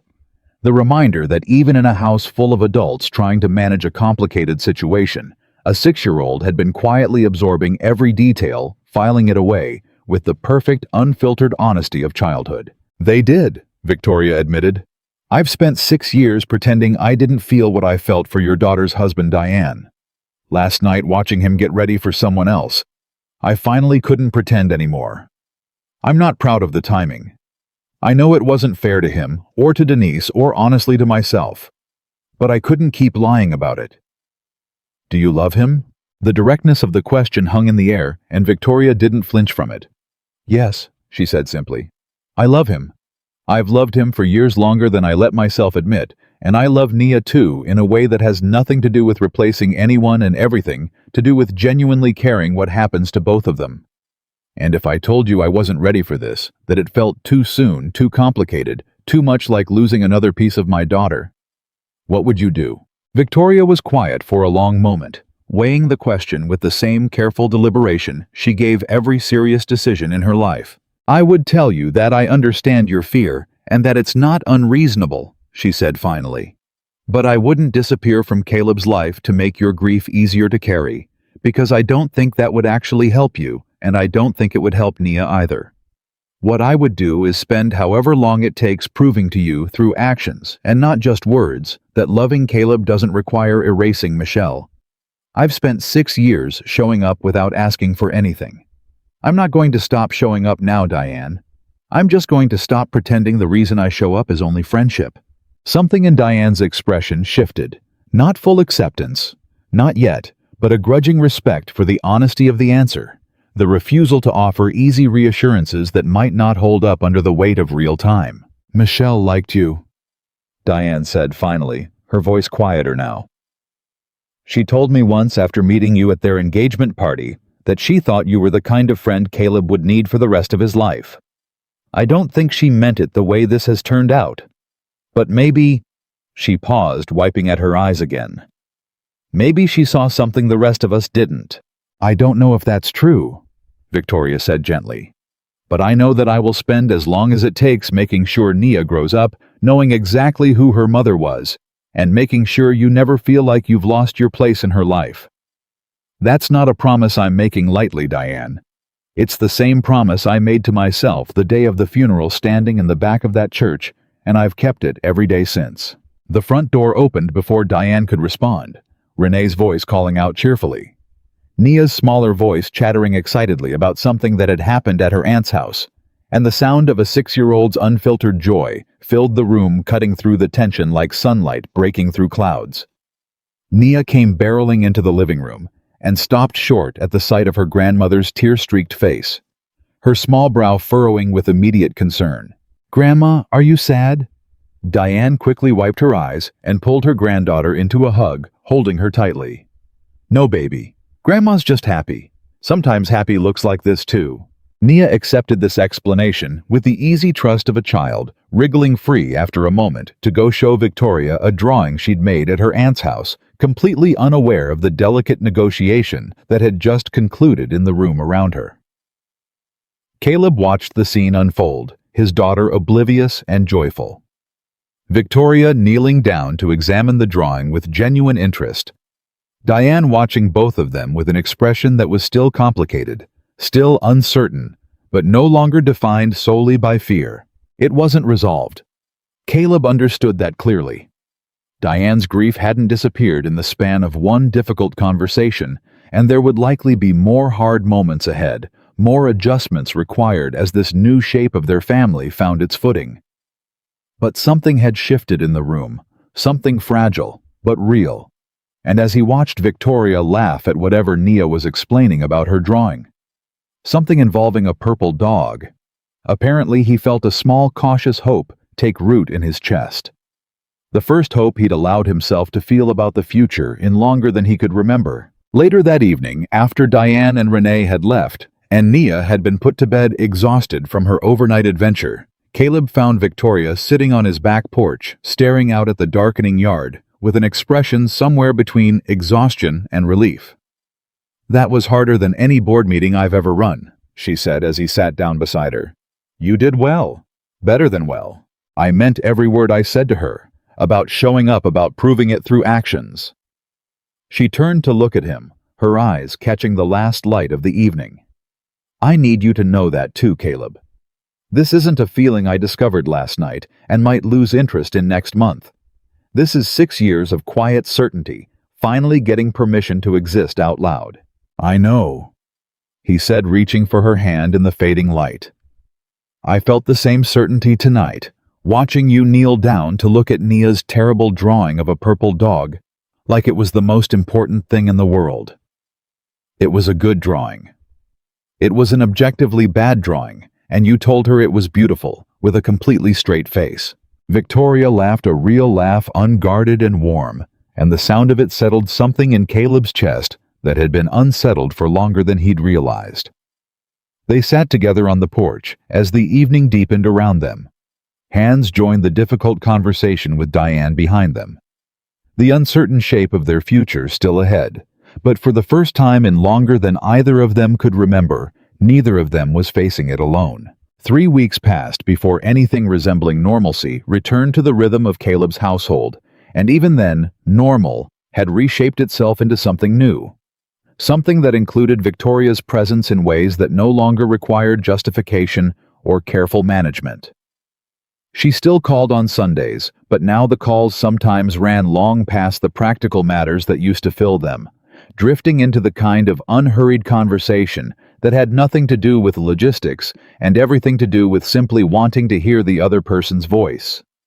She still showed up for Nia's school events, but now she sat beside Caleb instead of a few rows back, her hand occasionally finding his without either of them commenting on it. Nia, for her part, had adjusted with the effortless flexibility of a child who trusted the adults around her to keep her safe, asking exactly one direct question about the shift in dynamics. "Is Miss Victoria your girlfriend now?"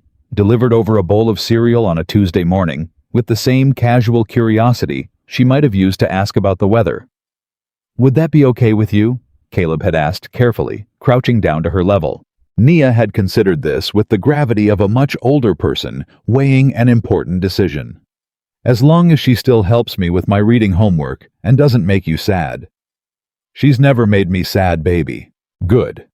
And with that, apparently the matter had been settled in Nia's mind, filed away with the same practical acceptance she brought to most changes in her small world, leaving Caleb both relieved and slightly stunned at how much easier his daughter had made something he'd spent weeks agonizing over. The harder conversations, it turned out, weren't with Nia at all. They were with Caleb himself in the quiet hours when Victoria wasn't there, and the house settled into its old familiar silence when the ghosts of 6 years of grief still occasionally found their way back into the spaces between his ribs. He was sitting in his home office one evening, going through old photographs for a memory book he'd promised Nia he'd help her make for a school project. "Tell me about someone special," the assignment was called, and Nia had without hesitation chosen her mother when he came across a photograph he hadn't looked at in years. Michelle, 7 months pregnant, laughing at something off camera, her hand resting on the curve of her stomach, sunlight catching in her hair. He sat with the photograph for a long time, feeling the familiar ache rise up in his chest, sharper than it had been in months, as if the recent shift with Victoria had somehow reopened a wound he'd thought was mostly healed. He didn't hear Victoria come in. She had a key now. A development that had happened gradually and without much fanfare. Simply a practical response to the amount of time she was spending at the house until she was standing in the doorway of his office, watching him with an expression of quiet concern. "You've been staring at that photo for 10 minutes, she said gently. "I called your name twice. Sorry, I was somewhere else." She crossed the room and sat on the arm of his chair, glancing down at the photograph in his hands. Her expression softened further, something tender and unguarded moving across her face. "She was beautiful," Victoria said simply. "I remember that day, actually. She sent me that same photo. Said she wanted someone besides you to appreciate how enormous she'd gotten." Caleb let out a small, surprised laugh. "She sent that to you. We texted more than you probably realized toward the end of the pregnancy. She was worried about things she didn't want to burden you with, worried about the delivery, worried about being a good mother, the usual anxieties. She said talking to you about it made you panic, so she talked to me instead." Victoria's voice carried a warmth Caleb rarely heard when she spoke about anything from that period of his life. "I probably wasn't much help. I don't have children. But I listened, and sometimes that's enough." "I didn't know that," Caleb said quietly. "I didn't know you two talked that much outside of the group stuff." "There's probably a lot you didn't know," Victoria said, not unkindly. "Michelle and I had our own friendship separate from the one either of us had with you. It wasn't a secret exactly. It just wasn't something either of us made a point of mentioning because it felt like it belonged to us, not to the whole family dynamic." Caleb looked at the photograph again. Something in his chest shifting not away from grief exactly, but into a different relationship with it. One that made room for the strange, complicated truth that the two women who had shaped the most important years of his life had also apparently shaped each other's lives in ways he'd never fully understood. "Does it feel strange to you?" he asked. "Being with me now when you knew her, when you cared about her too?" Victoria considered the question seriously the way she considered everything. "Sometimes," she admitted. "There are moments where I catch myself wondering what she would think watching us together. But mostly, I think about what she told me once near the end, when she knew she wasn't going to get better." Her voice caught slightly. She said, "Promise me you won't let him disappear after I'm gone. Promise me you'll make sure he keeps living even if it's hard for him to imagine that right now." I promised her that. I didn't know at the time that keeping that promise would eventually mean falling in love with him myself. But I think in some strange way, I've just been doing exactly what she asked me to do. Caleb stared at her, something enormous and overwhelming moving through his chest. "She asked you to make sure I kept living." Those were close to her exact words. "I've never told you that before because it felt like something private between us, something she trusted me with, rather than you, and I didn't want to burden you with the weight of it while you were grieving." Victoria took his hand. her fingers threading through his with a familiarity that had grown easier every week. "But I think you deserve to know it now. I think it might help you understand that this us isn't a betrayal of what you had with her. In a strange way, it might be the fulfillment of the last thing she asked of me." The photograph slipped from Caleb's fingers onto the desk as he pulled Victoria into an embrace, his face pressed against her shoulder. 6 years of carefully managed grief, finally finding a release that felt less like breaking and more like healing. Victoria held him without speaking, her hand moving slowly over his back, giving him the space to feel whatever he needed to feel without rushing him toward composure. "I miss her," he finally said, his voice muffled against her shoulder. "I still miss her even now, even with you here. Is that going to be a problem? Am I always going to be someone who's a little bit broken, a little bit haunted by someone else?" "You're not broken," Victoria said firmly, pulling back to look at him directly. "You're someone who loved deeply enough that losing that love left a permanent mark. That's not brokenness, Caleb. That's evidence of your capacity to love. I would never want you to stop missing her. I would worry about you if you did. All I want is room to exist alongside that missing, not to replace it." "You already have that room," Caleb said. "You've had it for years. I just didn't know how to give it to you honestly until now." The following week brought a different kind of challenge. One Caleb hadn't fully anticipated, despite months of watching Victoria navigate her professional life from the periphery. Her company was in the middle of a major acquisition, the kind of deal that made industry headlines, that required round-the-clock attention from her executive team, that turned Victoria into someone Caleb barely recognized. During their brief phone calls, her voice clipped and exhausted, her availability shrinking to almost nothing over the course of 10 grueling days. "I'm sorry," she said one night, calling him from her office at nearly 11 p.m., her voice raw with fatigue. "I know I promised I'd be at Nia's recital tomorrow. I don't think I can make it. The deal is falling apart in 3 different directions, and if I'm not in this building until it's resolved, we could lose 400 jobs."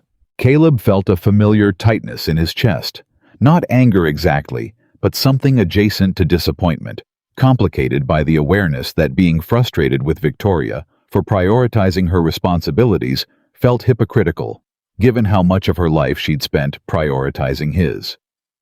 "It's okay," he said, though it came out less convincing than he intended. "Nia will understand." "Will she? Or will she think I don't care enough to show up the way I've always shown up before? She's 6, Victoria. She's not going to hold a corporate acquisition against you." "But you might," Victoria said quietly, and the observation landed closer to the truth than Caleb wanted to admit. "I can hear it in your voice. You're disappointed." He sighed, running a hand over his face.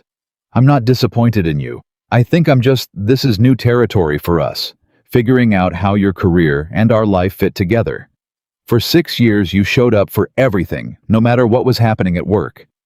Now that we're actually together, actually building something real, you're suddenly stretched thin in a way I haven't seen before, and I don't know how to feel about that."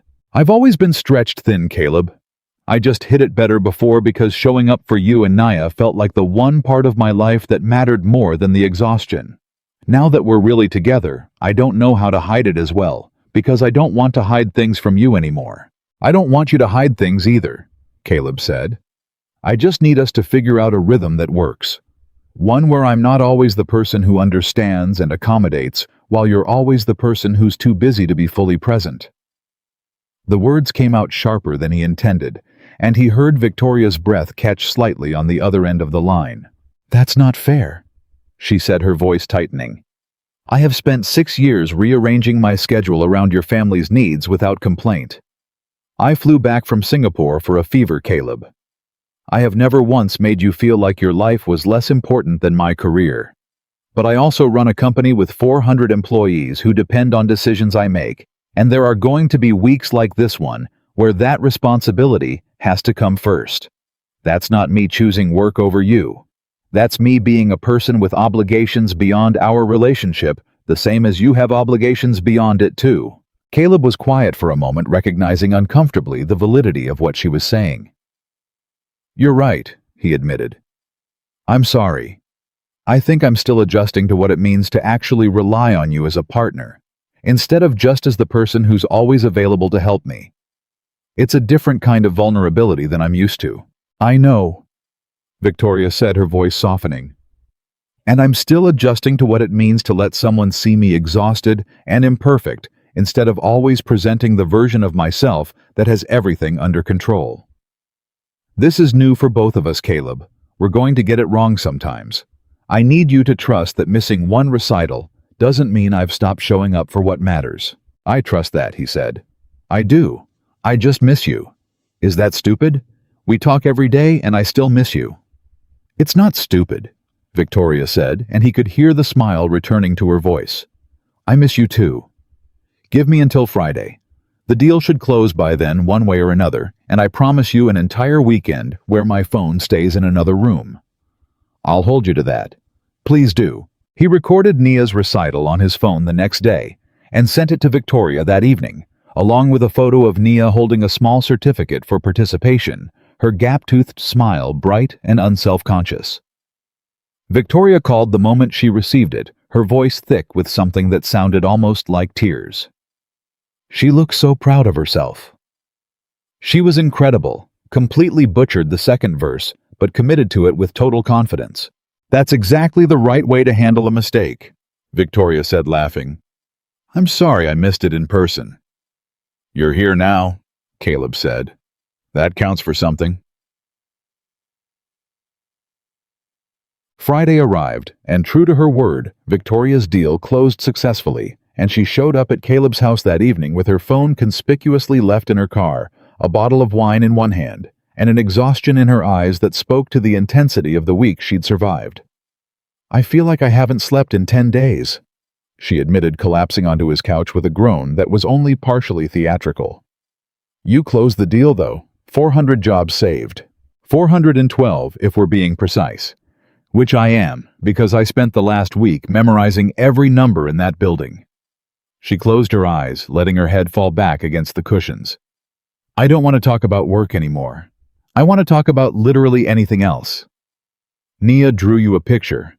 She insisted on giving it to you personally, but she's asleep now, so it'll have to wait until morning. What's it of? I have no idea. It might be a dog. It might be a house. She was very confident about it, which is usually the only indicator of quality with her artwork. Victoria laughed, the sound loosening something in her posture, the tension of the week finally beginning to ease. Caleb sat down beside her, pulling her feet into his lap, and they stayed like that for a long while. The television playing something neither of them was really watching, the quiet comfort of simply being in the same room after a difficult stretch apart, settling over them like something tangible. Can I ask you something? Victoria said eventually, her eyes still closed. Anything. Have you thought about what happens next? Not the immediate next, but the actual future. Where this goes. Caleb considered the question carefully, aware of its weight. I've thought about it, he admitted. I don't know all the answers yet. But I know I don't want to go back to how things were before. I don't want you to be someone I call in emergencies. I want you to be part of the everyday, not just the crises. What does that look like practically? I don't know yet. Maybe eventually you move in. Maybe eventually we get married if that's something you want. I'm not trying to rush any of it. I just want you to know that when I think about the future, the real future, not just this month or this year, you're in it. Fully. Not as the person on the periphery who fixes things. As the person at the center of it alongside me and Nia. Victoria opened her eyes, turning to look at him with an expression that was equal parts vulnerable and hopeful. The same expression he'd glimpsed weeks earlier in his living room, before everything had changed. I want that too, she said quietly. I've wanted that for longer than I let myself admit. I just never thought I'd get to have it. You have it now. She sat up, moving closer to him on the couch, her hand coming to rest against his cheek with a tenderness that had grown easier and more natural with every week that passed. I love you.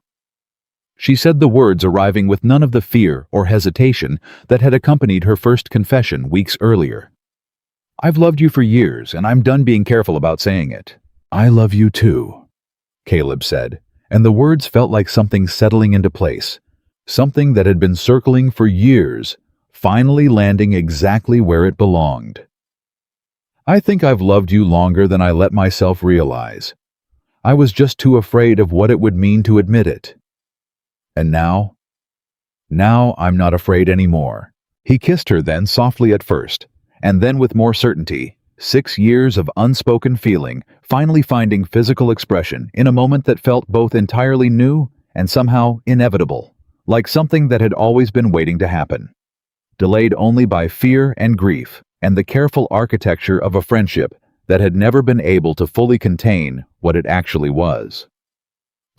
The weeks that followed brought their own small challenges, schedules to coordinate boundaries, to establish the ordinary friction of two independent lives, learning to merge into something shared.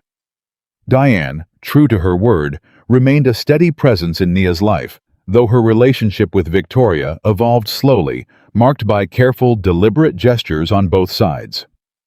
Victoria began inviting Diane to Nia's school events, specifically making sure she was never made to feel like her place in the family had diminished.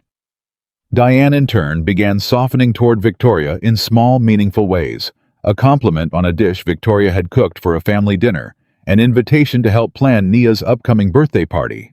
Small threads of trust, rebuilding themselves one interaction at a time. Nia, throughout all of it, remained the household's most reliable barometer of whether things were genuinely okay, her uncomplicated joy in having both her grandmother and Victoria present in her life, serving as a kind of quiet reassurance that the adults around her were mostly managing to get things right. But it was a conversation on an ordinary Tuesday evening, months into their new life together, that Caleb would later think of as the moment everything truly solidified. Not a grand gesture, not a dramatic declaration. Just an ordinary evening that revealed in its ordinariness how completely their lives had woven together. Nia had fallen asleep on the couch during a movie, and Caleb was carrying her up to bed, when Victoria, following behind with the abandoned popcorn bowl, paused at the doorway to Nia's room and watched him tuck his daughter in with the same careful tenderness he'd shown every night for 6 years. "You're a good father," she said quietly, once he'd stepped back into the hallway and pulled the door partially closed behind him. "I don't think I've told you that enough." "You've told me plenty." "Not enough.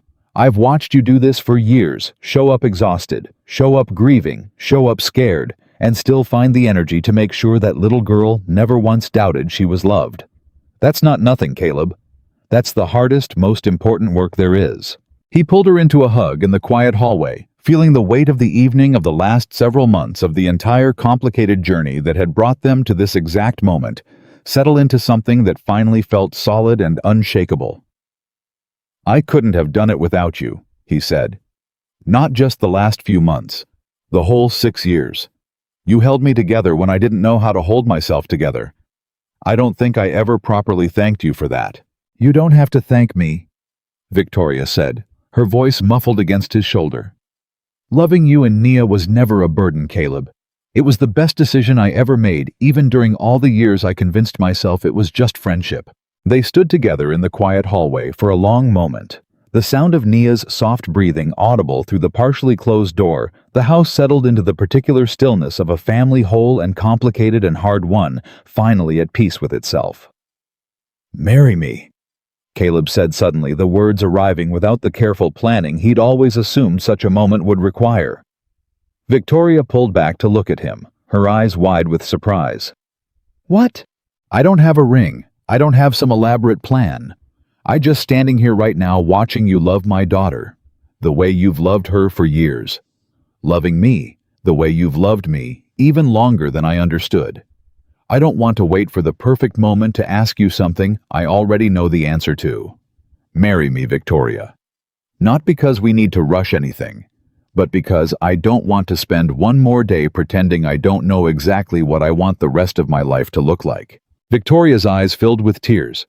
The same composed, controlled woman who had spent 11 years mastering every difficult negotiation of her professional life, suddenly completely undone by a question asked in a dimly lit hallway outside a sleeping child's bedroom.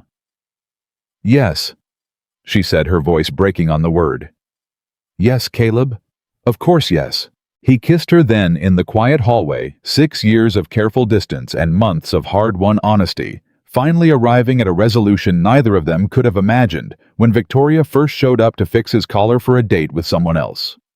And somewhere in the house around them, the ordinary rhythms of a family continued, undisturbed, a child sleeping soundly, a home settling into the night, a life quietly finally becoming exactly what it was always meant to be. News of the engagement moved through the family with the particular speed that only genuinely happy news seems to travel.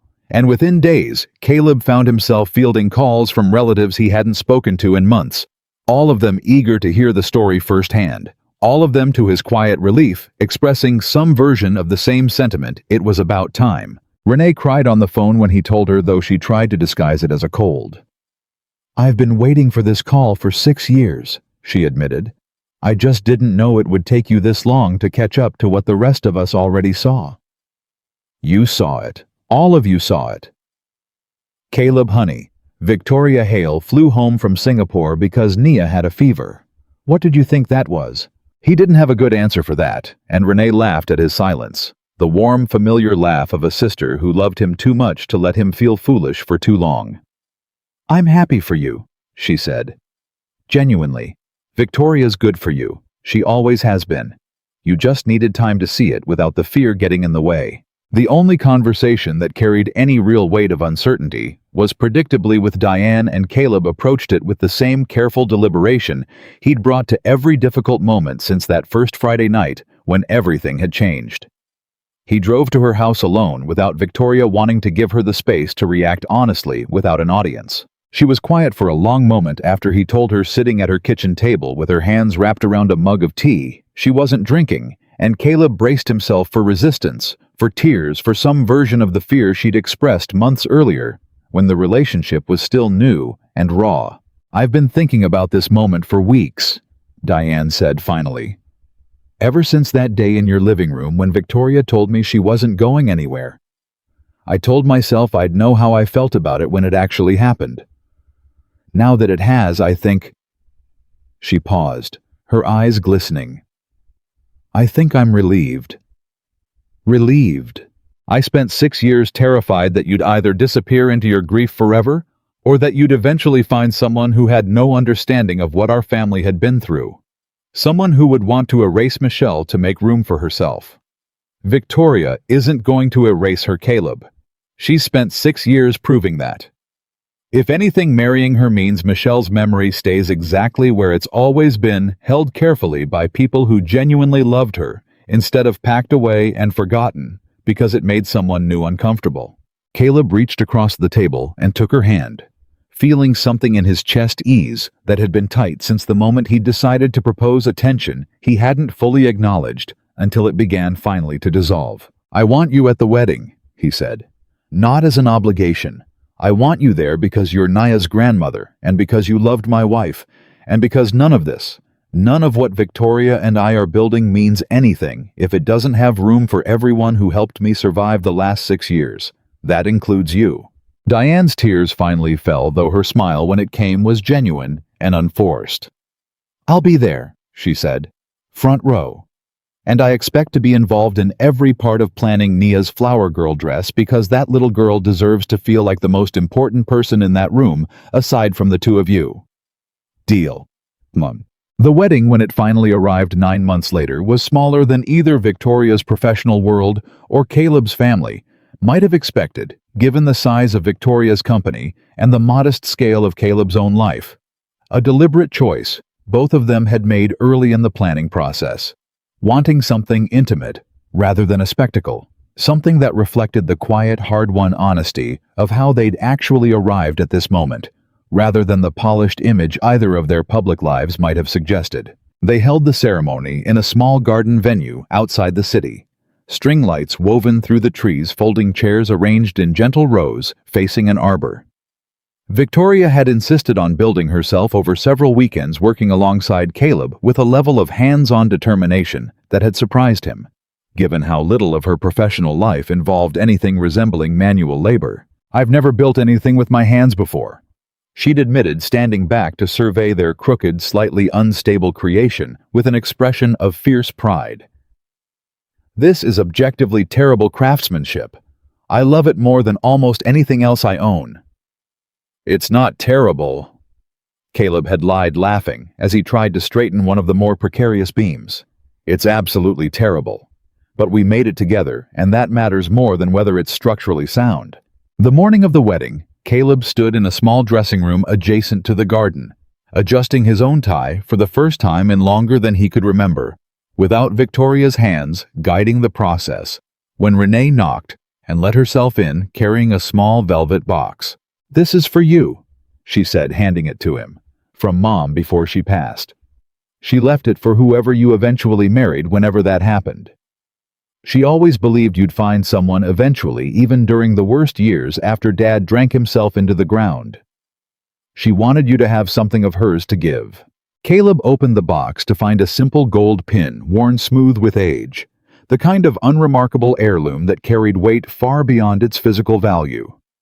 He felt his throat tighten, thinking of his mother, gone 8 years now, who had never met Michelle, who had never had the chance to meet Victoria, who had spent the last years of her own life worried about her son's capacity for happiness. Given the pattern of loss that had shaped their family for 2 generations, she'd have liked Victoria, Renee said softly, watching his face. "She always said the people who show up during the hardest times are the ones worth keeping. Victoria showed up for 6 years straight. I think Mom would have approved." He pinned the small gold piece to the inside of his jacket close to his heart, a quiet tribute to a woman who hadn't lived to see this day, but whose lessons about resilience had, in their own circuitous way, helped shape the man capable of finally accepting the love that had been waiting for him.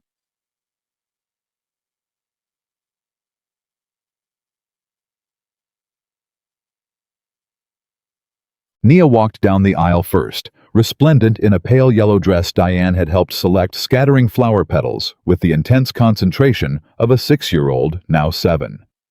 Her birthday having passed just weeks earlier, determined to perform her ceremonial duty correctly.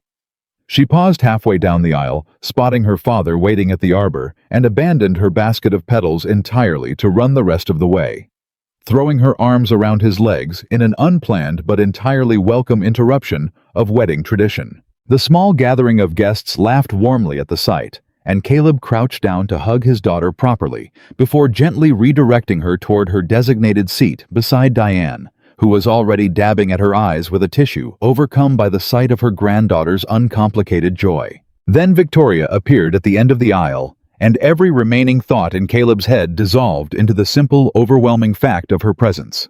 A woman he had known for 11 years, whose face he had watched shift through 1,000 different expressions of competence and control and hidden vulnerability, now walking toward him in a simple ivory dress, her composure for once entirely unguarded, tears already tracking down her cheeks before she'd even reached him. She walked alone, having insisted months earlier that no one needed to give her away, that she'd spent her entire adult life belonging fully to herself, and intended to walk into this marriage the same way, as an equal, not as property being transferred from one set of hands to another. It was, Caleb thought, watching her approach, exactly the kind of decision that captured everything he loved about her.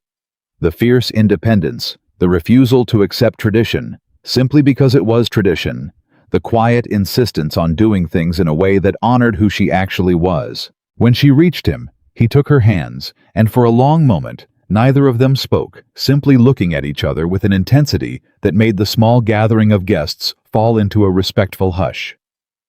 "You're crying," Caleb said softly, reaching up to brush a tear from her cheek.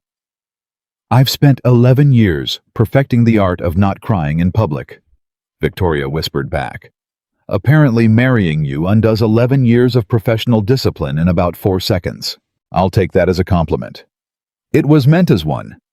The officiant, a close friend of Victoria's from business school, who had watched their relationship evolve from a comfortable distance over the years, cleared his throat, gently, drawing a soft laugh from the gathered guests, as both Caleb and Victoria seemed to remember simultaneously that there was an actual ceremony to conduct. They had written their own vows, each keeping the content secret from the other, despite months of engagement, and Caleb went first, pulling a slightly crumpled piece of paper from his jacket pocket that he'd rewritten at least a dozen times over the preceding weeks, never quite satisfied that mere words could capture the enormity of what he wanted to say. 11 years ago, he began, his voice steadier than he expected. You told me I was the smartest person in most rooms I walked into, and that I needed to stop apologizing for it. I didn't understand at the time that you'd spend the next decade teaching me the same lesson about every part of my life, that I didn't need to apologize for grieving, that I didn't need to apologize for surviving imperfectly, and eventually that I didn't need to apologize for loving you. He paused, glancing at Nia, who was watching with rapt, solemn attention from her seat beside Diane. You showed up for 6 years without asking for anything in return. You sat beside me in a hospital room reading medical journals because you couldn't stand watching me suffer alone. You flew across the world because my daughter had a fever. You corrected my grammar and my posture and my terrible taste in ties, and somewhere in all that correcting, you also corrected the parts of me that had convinced myself I didn't deserve to be truly happy again. I don't know how to thank you for 6 years of quiet, patient love that I was too afraid to see clearly until you finally forced me to. So instead of trying to thank you, I'm just going to spend the rest of my life proving that I finally understand what you gave me, and giving it back to you every single day for as long as we both live. Victoria's tears had turned into something closer to quiet weeping by the time he finished, and she took a moment to compose herself before unfolding her own paper. Her hands trembling slightly, with an emotion that felt entirely foreign to the composed executive most of the world knew her as. I stood at the back of a church 11 years ago. Her voice caught immediately, and she paused, breathing carefully before continuing. Well, 6 years ago at Michelle's funeral, and I made a promise to myself that I would help you survive whatever came next without ever asking for anything in return. I told myself for 6 years that the promise was purely about friendship, about loyalty, about being the kind of person who shows up when it matters. It took me far too long to admit that the promise had quietly become something else entirely, that loving you and Nia had stopped being an act of friendship and had become the truest, deepest love I've ever known. She glanced toward Nia, her voice softening further. I promised your daughter's mother near the end that I would make sure you kept living. I didn't know then that keeping that promise would eventually mean falling in love with you myself and building a family with a little girl who has taught me more about unconditional love in 1 year than I learned in the previous 37. Caleb. I have spent 6 years loving you carefully from a distance I convinced myself was necessary. I don't want careful anymore. I want all of it, the mess, the grief we'll always carry together, the joy we're building day by day, the whole complicated, beautiful reality of a family that started with loss and somehow became this. I promise to keep showing up exactly the way I have for 11 years, but now without any pretense that it's anything less than love. The garden fell silent, except for the soft sound of Diane's continued crying and the rustle of leaves in the evening breeze. And when the officiant finally pronounced them married, the small gathering erupted into applause that felt entirely disproportionate to its size, as though everyone present understood they were witnessing something that had taken far longer and cost far more than an ordinary wedding, 6 years of quiet devotion, months of painful honesty, and the slow, careful rebuilding of a family that had once seemed permanently broken by loss. Washubushi. The reception that followed was simple by design, a tent set up in the same garden string lights. Overhead, a small band playing music that ranged from old soul records Caleb's father used to love to the modern songs Nia insisted on requesting throughout the evening. Diane gave a toast that surprised everyone with its warmth, recounting stories of Michelle that made the room laugh and cry in equal measure, ending with a sentiment that settled over the gathered guests like a benediction. My daughter loved fiercely and briefly, Diane said, her voice steady, despite the emotion clearly running beneath it. She would have wanted the people she loved most to keep loving fiercely too, for as long as they possibly could. Victoria, you kept that promise to her in ways none of us fully understood until recently. Caleb, you honored her memory not by staying frozen in grief, but by learning slowly and carefully how to live again. I couldn't be prouder of either of you, and I know wherever she is, Michelle is watching this exact moment with the same pride. Later in the evening, as the dancing wound down and the guests began to filter out into the warm night, Caleb found himself standing at the edge of the tent, with Victoria watching Nia spin in circles on the dance floor, with a few of her cousins, her yellow dress twirling around her, her laughter carrying clear and bright across the garden. "Do you remember?" Victoria said quietly, leaning her head against his shoulder. "The first time she called me by name without any hesitation. She must have been 3, maybe 3.5. She just looked up at me one day and said, 'Victoria,' like it was the most natural thing in the world. And I remember thinking, this is the first time in my adult life that a child has said my name with that kind of trust. I remember. You didn't say anything about it at the time, but I could tell it meant something to you." It meant everything to me. I think that might have been the exact moment I stopped being able to pretend this was just friendship, even to myself. I just didn't have the courage to admit it for another 3 years. Caleb pulled her closer, watching his daughter.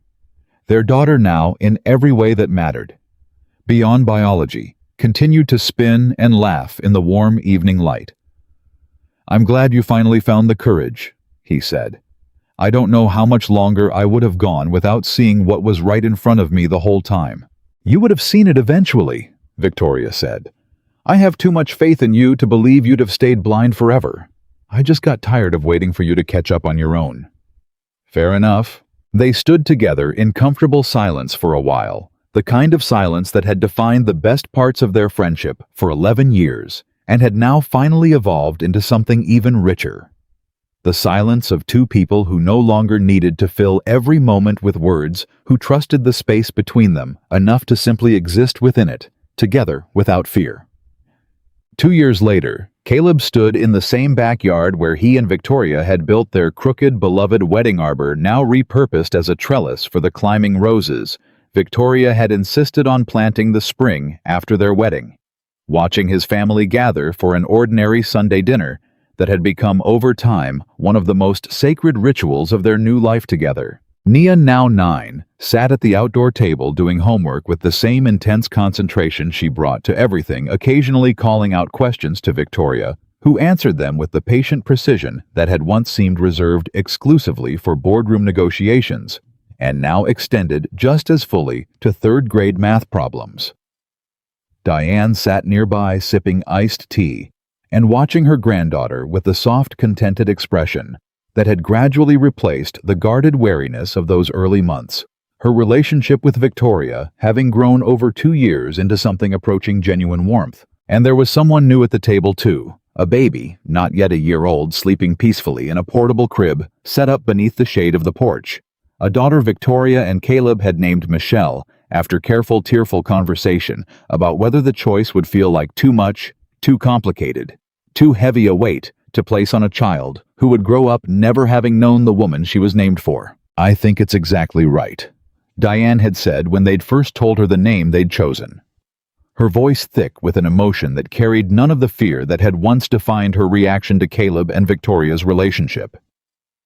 "She'll grow up knowing she carries a piece of someone who was loved fiercely by all of us. That's not a burden, Caleb. That's a gift." Caleb watched his family now. Nia bent over her homework, Victoria patiently guiding her through a stubborn math problem, Diane rocking the portable crib gently with one foot while she read a magazine baby. Michelle sleeping soundly in the warm afternoon light and felt something settle in his chest that he recognized with quiet clarity as peace. Not the fragile, hard-won piece of survival that had defined the 6 years after his first wife's death, but something deeper and more permanent, the peace of a man who had finally stopped merely enduring his life and had learned slowly and with considerable courage how to fully live it. Victoria caught his eye across the yard and smiled the particular smile she reserved only for him, warm and unguarded in a way that would have seemed impossible to the composed, controlled woman he'd known during their first years of friendship. He crossed the yard and sat down beside her, wrapping an arm around her shoulders as she leaned into him with the easy familiarity of 2 years of marriage built on top of 11 years of friendship. "She's almost got the division problem," Victoria murmured, nodding toward Nia's furrowed brow. "Give her another minute." "I have complete faith in her." "You have complete faith in everyone. It's one of the things I love most about you." "I have complete faith in you too," he said. "Have for years. I just needed time to admit it." Victoria laughed softly, resting her head against his shoulder, as the afternoon light stretched long and golden across the yard, illuminating the small, hard-won family they had built together out of grief and fear, and eventually the courage to choose real love over careful safety. Naya finally solved her math problem with a triumphant shout. "Baby!" Michelle stirred briefly in her sleep before settling again, and Diane looked up from her magazine to smile at the scene around her. A family reshaped by loss, rebuilt by patience, and finally completely made whole by the simple, stubborn decision of two people who had refused to let fear keep them from the love that had been waiting quietly and faithfully for 11 years. Caleb had spent 6 years learning how to survive. It had taken Victoria's courage, one unplanned confession on an ordinary Friday evening, to teach him something far more important: how at last to truly live.